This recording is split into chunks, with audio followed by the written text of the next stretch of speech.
Okay, this is man gains invisibility powers and starts clapping. Wow. Straight to the point, bro. If you like watching movies, like, comment, and share, and you better freaking subscribe to my channel because I enjoy watching movies with you. Let's go. Let's see where this interesting movie about clapping people are going. So let's get this started. No. Yeah, we're gonna make it full size. Maybe I might cut this out. Maybe I won't. Imagine if suddenly no one noticed you existed. That's what happened to this dude after he... Bro, nobody notices I exist all the time. Like, nobody even notices I exist on YouTube. Look at this. Like, if you look at this video, it probably has like 500 views. So somebody noticed me because I feel invisible. woke up as a ghost. Now he has to solve what happened to him and try to communicate to others. We start off with he looks like he was communicating to her, definitely. Touched by an angel.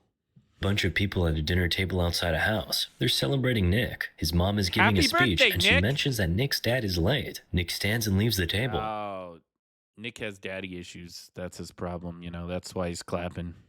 That's why he's invisible clapping. He can't get real girls, so he's invisible clapping. He looks pretty rich, though. This is like a pretty rich family setup. With like, how come everybody's in suits? What are they celebrating? And he's got like a full awning, like cement. That looks like a good like $30,000 setup, other than these plastic chairs. He goes to cut a cake, which has... No wonder he's depressed. His mom got him this cake right here. his face on it, then walks into the house. She picked a great picture.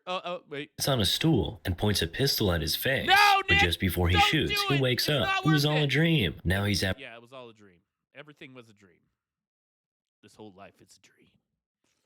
Breakfast with his mom, and that's a funny-looking, smiley breakfast for a grown man. He asks his mom if she has thought about some writer's course in London that he wants to go for, and it doesn't look like she's in support of it. So he turns a smile on his breakfast into a frown. Wow, how cute. And now he's on his way to school on his bicycle. At school, we see him do... That's really good, like, sadness. He just, you know, I can't go to school in London. My dad didn't show up to my $3,000 party.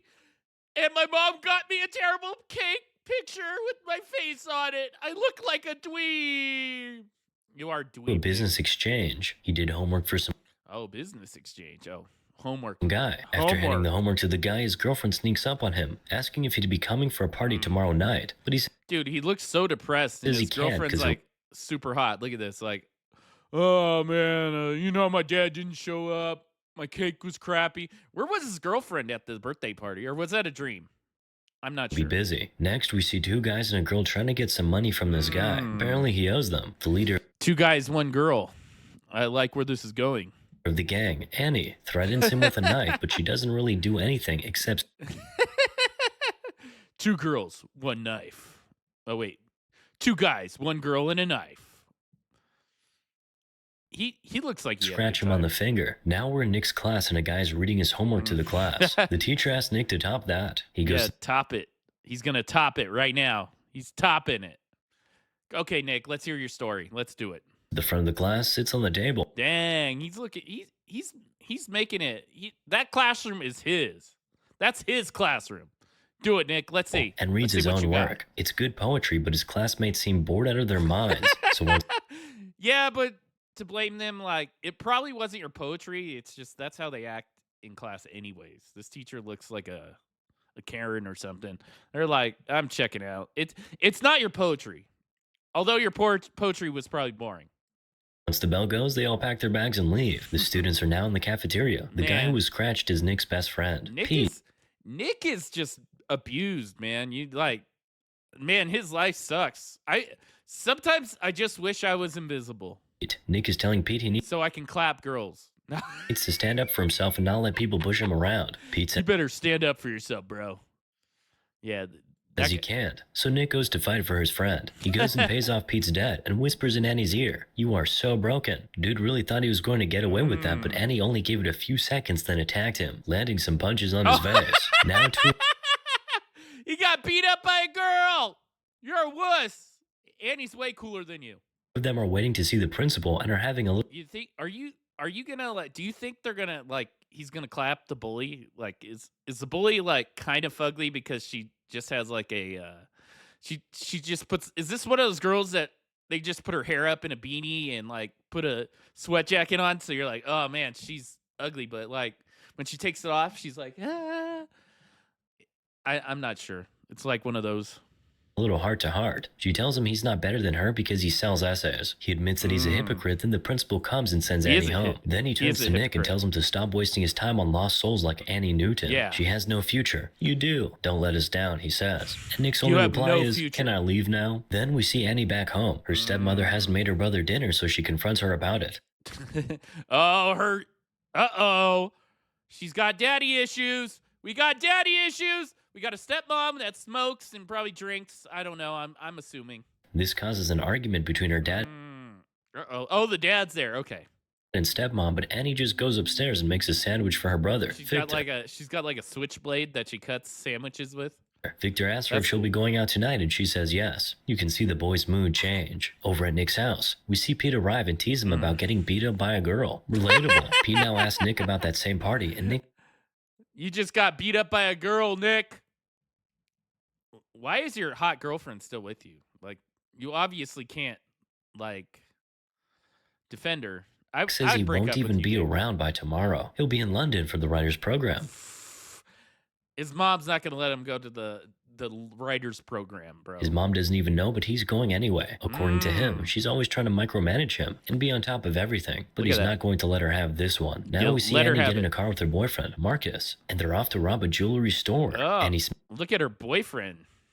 Jewelry store. smashes the glass, grabs some jewelry, Well, she looks the exact same she did at school, so obviously she's going to get caught. Like, oh yeah, we know that girl. She always wears a beanie and a black jumpsuit. So that's the girl right there. That's the girl. runs back to the Mercedes, which Marcus Is he gonna just drive stole, away? and he drives off. The next morning, Annie gets ready for school and is leaving with the bag. Marcus asks her to leave the bag with him, but she refuses and don't says do he'll it. do nothing about it. But he actually does something. He takes his phone and puts a call through to the police. Oh, what a rat. At school, we see Oh. Annie take the bag and put it in her locker. Damn. Man, she's got a snitch boyfriend. Jeez. Snitches get stitches. That's all I got to say. Stitches get snitches. Lilo and Stitch. When she closes her locker, she sees Pete giving her a stare down. A few minutes later, the cops show up, open her locker, find the jewelry in the bag, and take her away. Take he her calls away. Marcus from the station and gives him the update. He asks if she has any idea how they found out, and she says she does, and she'll take care of it. Do you really? Anyway, after the call, she It's that guy. That guy did it. Your boyfriend's a rat. Man, these girls, like, they always go after the wrong guys. And I'm the wrong guy. I'm not going to say I'm not the right. I'm like the right guy. I'm just saying that, you know, these cute girls who wear beanies and cover themselves up who are actually hot always get the wrong guy. Do you think she's going to kill Nick? Is that what's going to happen? I don't know. leaves the station She's having ready a- to exert revenge on the person she's so sure ratted her out to the cops. Now we see Pete I saying ratted goodbye you to out. Nick. They hug and Nick goes home where his mom has found out about his ticket to London. Apparently, the airline Uh-oh. called to say that the time of his flight has been changed. She confronts him about it. He apologizes and said he was trying to talk to her about it. But she notes that he has had the ticket for weeks, She so he was knows. going to go no matter what she said. But she's shocked he Wow. was just going to leave without saying a word. She says she feels like she has been living with a stranger. Nick is now in his room getting ready to leave. He takes a I watch wish I was invisible so I could start clapping. and puts it in his pocket. Then we see Pete walking pretty briskly, and boom, some guy comes and punches him from nowhere. It's Annie's guys. They take him to Annie. She thinks it's him who ratted her out, so she's beating him up, trying to get him to admit to something he didn't do. The torture is too much for him to She's bear, beaten so he up. says he'll tell her who did it. Boy, who are No. you about to implicate now? The answer is his best friend, Oh, Nick. But you Nick. just have to understand his rationale. It's not like he's a snake or anything. He just expected that Nick would have left the country by now, and Annie would not have anybody to beat up. But Oh. unfortunately for everyone, Nick's flight got delayed, so he's at the party asking his girl if she wants to go to London. While they hang out, he Let's go throws to- her the ticket and tells her to have a good time. It would appear that his mom's little speech changed his mind and he no longer wants to go. And you Oh, he's not going to London for the writing class. Uh-oh. He's going to get beat up by a gang of girls. know that isn't good news for anybody. He's walking back home when a car starts chasing him and then Uh-oh. pushes him to a ditch. It's Yeah. Annie. Yeah. Oh, she got pushed into a ditch. That little snake. That little snake, get him. Get him. And Get her that snake. boys. They're Get that beating him up snake. now. Pete comes out of the car and tries to explain his rationale, but nobody's listening to him. Annie now picks Nick up and asks him, who's broken now? And he still answers, you are. We all love a guy with some balls, Oh, don't we? shoot. Okay, that may have come out wrong. Anyway, Nick's balls earn him a few more punches and a hard kick to the face. Oh. That kick kills him, so they go and dump his body in a hole. During the process, Nick's watch falls, but nobody notices it. I could forgive Pete before, but not now. How would you allow yourself to be part of that? He's your best friend, for crying out loud. Anyway, Man, he was betrayed. There's a lot of rats in this movie. No wonder snitches get stitches. It's crazy. The only guy who didn't snitch is the guy who got stitches. And he didn't even get stitches. They threw him in a ditch. So I guess snitches get ditches, not stitches. Oh, if you snitch, you don't get stitches. If you get blamed by a snitch, you're gonna get in ditches. You know what I mean? That should be the stain. I don't know what I'm talking about, bro. Let's see what happens. Annie goes home and confesses to Marcus. She tells him she clapped the guy who sold her out, and you can see the shock on Marcus's face because he knows for a fact that was not the person who sold her out. He's now asking her why she came to him. You know I'm on parole, Annie. Why did you come here? He asks and sends her away. Parole. She feels betrayed. Betrayed. Yeah, you're with a guy on parole who ditched you. Wait till you find out that he's the one who sold you out. She smashes some stuff in his workshop, gives him an ironic kiss, and leaves. Then early the next morning, we see her burning her clothes from last night. You won't believe what we see. How come she has the same clothes next? Nick. He walks out of the woods looking unscathed. So clean and fresh. He walks to school, goes and sits in class. He's looking good. Nick is looking good, bro. But here's the thing, no one can see him. He's, how do you say it, invisible. Relatable. So nobody knows he's in class, even though he's sitting right there and can hear everything they're saying. They use that opportunity to get a few things off their chest about him, even his girl. They're all talking trash. This is why you don't trust nobody. Everybody's a snitch. They all hate you, but they won't say anything. This is all a true story. This is based on real life. She calls him pretentious and says he's always trying to make himself feel important. You can't. Yeah, it's his crappy. It's his crappy freaking. It's his crappy poetry. Nobody wants to hear poetry. It's 2024, bro. Trust these girls, man. But then again, his best friend also betrayed him, so You can't trust these hoes. They got to go. Actually, don't trust anybody, bro. At first, he thinks they're only messing around with him, but then he takes a book, throws it at his shelf. The book never even leaves the table. He then goes to the telephone in the principal's office to call his mom. He's right in his principal's face, but the principal can't see him. This guy must be John Cena. Then he shouts out to his mom. John Cena can't see ya. I'm just playing. He can hear her talking to the detectives about him, but she can't hear him. He's running home now. On his way, he clatters into someone in the school hallway, gets hit by a car, run over by a truck, but nothing really happens in real life. He gets home and sees detectives all around his house doing everything to find him. He tries to put his mother out of her misery by telling her he's dead, but of course she can't hear him. Now he's just wandering the streets. Man, if I found out That's gotta be sad. That's gotta be sad to know that you can't tell your mom. I don't know. That would be the hardest part. Not her lame ass girlfriend, not like your lame ass best friend who got you killed. Snitch McGee. And Annie is his bully. Like he got bullied by Annie, the likable crook. Like, how's this gonna turn out good for anybody? This is already bad. Invisible, I would be doing a lot more than just. When does he start clapping? I want to see him clap Annie and not his girlfriend. His girlfriend seems like a bit. Annie seems cool. Like, she just has that gothic period and, oh, I'm a rebel. I hate my parents, so I'm going to go rob a bank. It's just a phase. She'll get out of it, you know? Just walking the streets. The rebel phase is a phase. Like, his girlfriend's a bitch. That's, like, not a phase. That's just who she is. Anyway, the detectives, Brian and Kate, are making headway with their investigation. They spoke to the principal who told them Nick got in a fight with Annie, so they head to Annie's house. Apparently, Brian knew Annie when she was little because her dad used to be a cop. They're up on the roof asking Annie what she was doing last night, and Nick is there to supervise her lies. But he also finds out that Annie clapped him because she thought he ratted her out. He throws her off the roof, but you know, that just doesn't work. The detectives take a search party out to the woods where Nick's body was dumped, and Annie calls Pete and tells him to be there. Nick hears that and gets visibly sick. He's in his room now and he can see his mom come in and go through his stuff. She's reading a poem he wrote, and he's reading along with her. His pet bird joins him and Did she say, "Oh man, his crappy England writing is is so pretentious." Well, at least his bird loves him, you know. He's got the bird. He's got his depressed. He was emo anyways. He was like, "Oh, my life is so bad. I wish I was invisible. My dad's never home." Your life's so much better now without it. There's no moral to this. This is just Visible paradise. He holds it in his hands, and after some seconds, it disappears. That's a mm, I wanted to destroy something beautiful. He like smashed the bird. revelation for him. He says, I'm alive, and he runs straight to where his body Mm. was dumped. He's trying to get the search party to find him, but he's not having much I'm luck with the humans. alive. The dog, however, first seemed like he could see Nick, but he turned away at the last second. The dog helped find Nick's watch, though. Now Mm. Pete is reporting to Annie and the rest of the gang. He feels they'll soon be found out, so he says Oh, he'll go to report to the police. And he tells him if he oh, Annie's, dude. Annie's about to put him in ditches. Man, this is not good. reports, he goes to jail too. Meanwhile, Nick is there listening to everything. Annie now sneaks back into her house and she's trying to pack up her stuff and run away. Victor wakes up and asks if she's going to go away and never come back like mom. Yes. Oof. Like mom. Are you gonna leave like mommy? Are you gonna leave? Mommy, come back! Come back, mommy! That's pretty heartbreaking. Annie is crying now. She might be stone cold, but she's soft when it comes to this boy. She tells Victor to never be like her. Excellent advice. Yeah. Her dad walks into the room Oh, daddy issues. and tells her to leave, and she says cool. But if anything happens to her younger brother, she'd be back and she'd clap him. She leaves the house. He's just gonna clap everybody. Like everybody's getting clapped in the.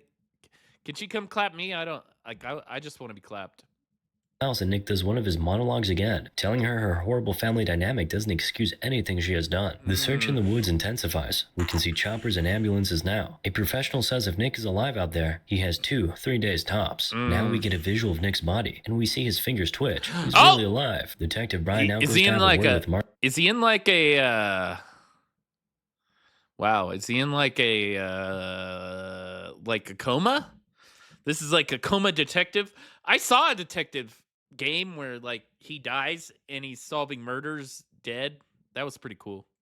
Marcus. He asks him if he was with Annie on Tuesday night, Yes, and of yes, he course he was. says yes. He then asks him if he was with her the night before, when she robbed the jewelry store, and he said no. He knows nothing about that. Of course, Brian knows Marcus has been on parole for 8 months, but he doesn't stress that too much. Yeah. He just drops his card and tells Marcus to call him if he sees Annie, Call because he him. wants to talk to her about a missing person at her school. Finally, Brian makes sure he lets Marcus Oh. know that he knows the exact brand of car that got stolen that same night the jewelry store was robbed. Nick is I now know- telling his mom how he knows this won't change a thing for her, because she always has everything under control. He's shouting at her, shaking Oh. her, scattering everything on her table, even throwing a chair through the window. Man. But of course, none of that actually happens. A few moments later, Come his on, mom Nick. breaks down and starts crying. She's really weeping and calling out Nick's name. Pete is Nick. taking a walk under the rain when Marcus comes from nowhere, grabs him, and points a gun at his chest. Marcus tells Pete that he's being followed by the police, and he actually is. He takes him into the woods, and Pete points to him where the body was dumped. The next day, Marcus tries to trick Annie to come to a location so he can clap her, but she suspects something, so she calls Pete and tells him to go instead. Pete goes and is followed by Detective Kate, Yeah. after Nick did his best to get her to wake up and look. Pete is now at the bridge with the two guys while Annie is watching from a distance, but then Marcus comes from behind her and points a gun at her back. He takes her to the bridge where the rest of the guys are and tells Pete to go home. He runs home. You can see how thankful he was that he was asked to go. Clap Marcus it. says they have to move quickly because there's a tail on Pete, and he's right, but it's too late now. The cops are already here. Annie then grabs a shotgun from Marcus and is pointing it Oh at the no, the cops, shotgun! but they're surrounded now. But Annie is one hell of a survivor. She manages to climb out and escape. Peter Parkour! Parker would be extremely Parkour! proud. While she's Parkour! running away, Nick screams, "They'll catch you, Annie." And it seems like she heard him, because she Parkour! turns around and yells something. So Nick goes, "She heard me."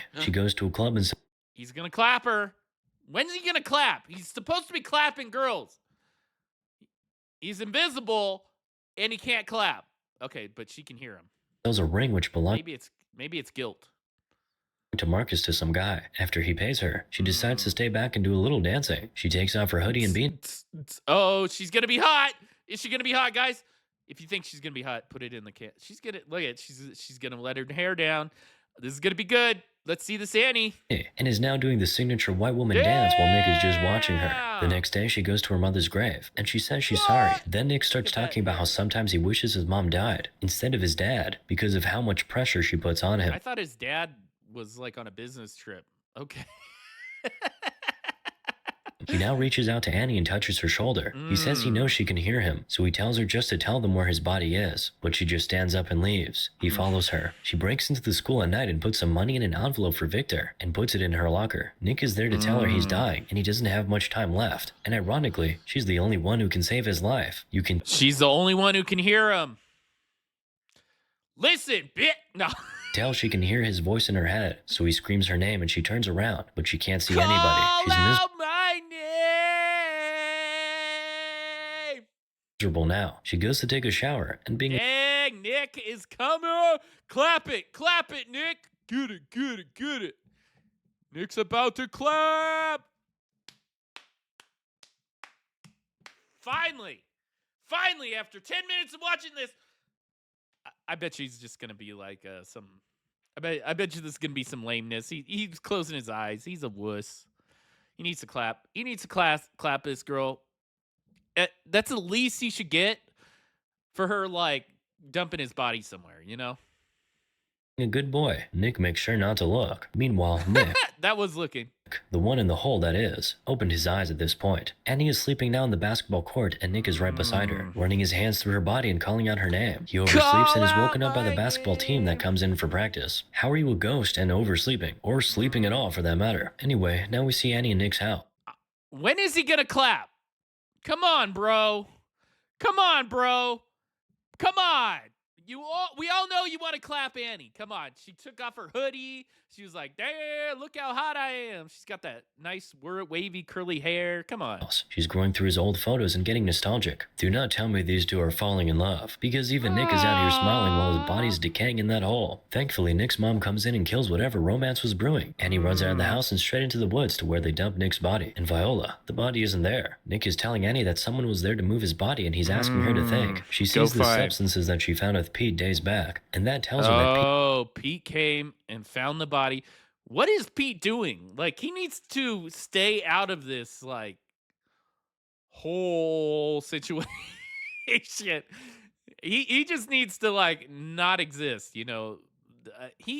He's implementing himself in some kind of murder. Pete was here, so she goes after Pete at school. Pete is now telling her that Nick didn't even rat her out in the first place. He then confesses that he and Marcus moved the body, so she goes after Marcus. She ambushes him in his car, just outside a police station. Then she takes him to a precipice and tells him to go on his knees. Role reversal moment. Then she points Get on your knees at him. Meanwhile, Pete is trying to self-delete. Nick is begging him not to do it, but Pete can't even hear a thing. But here's the beautiful thing. While Pete is in that transition zone where he's not dead yet, but not fully alive, he sees Nick. They can see and talk to each other. Nick is now asking Pete where he moved the body to at the same time Annie is asking Marcus the same question. They both answer about the same time. After they do, Pete's parents rush into his room and find him in the state he's in, and Annie just leaves Marcus and turns around to go find Nick. But not clapping him turns out to be not a very good idea, because Marcus stands up and shoots her. She doesn't die though. She has enough in her to shoot him and stand up and call Detective Bryant. She tells him where Nick is and tells him she left something for her brother in her locker and he should make sure Victor gets it. The cops rush off to the dam where Nick's body is, but of course, Nick gets there before them. He finds his body and he's now touching himself. Oh no, not in that way. No. He's with his body now. But you know,